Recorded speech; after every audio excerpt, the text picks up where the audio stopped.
বিসমিল্লাহির রহমানির রহিম। সমস্ত প্রশংসা আল্লাহ তাআলার জন্য, যিনি সমগ্র সৃষ্টি জগতের রব। দরুদ ও সালাম প্রেরণ করছি প্রিয় নবী হজরত মুহাম্মদ সাল্লাল্লাহু আলাইহি ওয়াসাল্লাম এর উপর।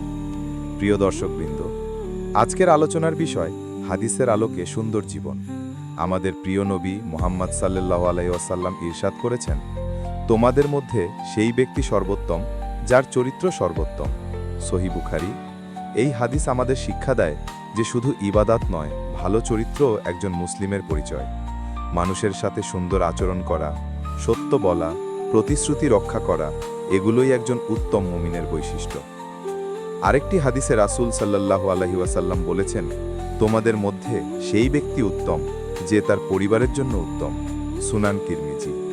এখান থেকে আমরা বুঝতে পারি, পরিবারে ভালো ব্যবহার করা শুধু দায়িত্ব নয়, বরং বড় ইবাদতও। প্রিয় ভাই ও বোনেরা, আল্লাহর রাসূল আরও বলেছেন, মানুষের মধ্যে সেই ব্যক্তি সর্বোত্তম যে মানুষের জন্য সবচেয়ে বেশি উপকার করে। মুজা মাউসাদ। তাই আমরা যদি প্রকৃত মুসলিম হতে চাই, তবে সমাজের উপকার করতে হবে। দরিদ্রকে সাহায্য, অসহায়কে সহায়তা, অন্যের কষ্ট লাঘব, এগুলো সবই আমাদের ঈমানের অংশ। একটি অত্যন্ত গুরুত্বপূর্ণ হাদিসে নবী করিম সাল্লাল্লাহু আলাইহি ওয়াসাল্লাম বলেন, দুনিয়া মুমিনের জন্য কারাগার এবং কাফেরের জন্য জান্নাত। সহিহ মুসলিম। এখান থেকে আমরা শিক্ষা পাই যে দুনিয়ার সাময়িক কষ্ট, ধৈর্য এবং সংযমের বিনিময়ে পরকালের চিরস্থায়ী জান্নাত লাভ সম্ভব।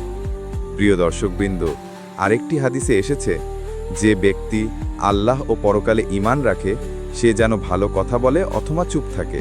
সহিহ বুখারী ও মুসলিম। এর মানে আমরা যখন কথা বলবো, তখন তা যেন হয় সত্য, কল্যাণকর ও উপকারী। সবশেষে প্রিয় নবী সাল্লাল্লাহু আলাইহি ওয়াসাল্লাম আমাদের একটি মহান দোয়া শিখিয়েছেন, হে আল্লাহ, আমাকে হালাল দ্বারা হারাম থেকে এবং তোমার অনুগ্রহ দ্বারা অন্য সব কিছু থেকে যথেষ্ট করো। তিরমিজি। উপসংহার।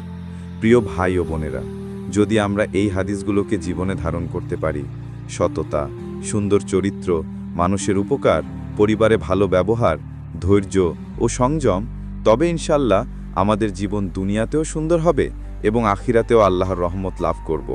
আসুন আমরা সবাই আল্লাহর কাছে দোয়া করি, হে আল্লাহ, আমাদেরকে হাদিসের আলোকে জীবন গড়ার তৌফিক দান করুন। আমিন। প্রিয় বন্ধুরা, ভিডিও ভালো লাগলে সাবস্ক্রাইব অ্যান্ড লাইক করে পাশে থাকুন। আল্লাহ হাফেজ।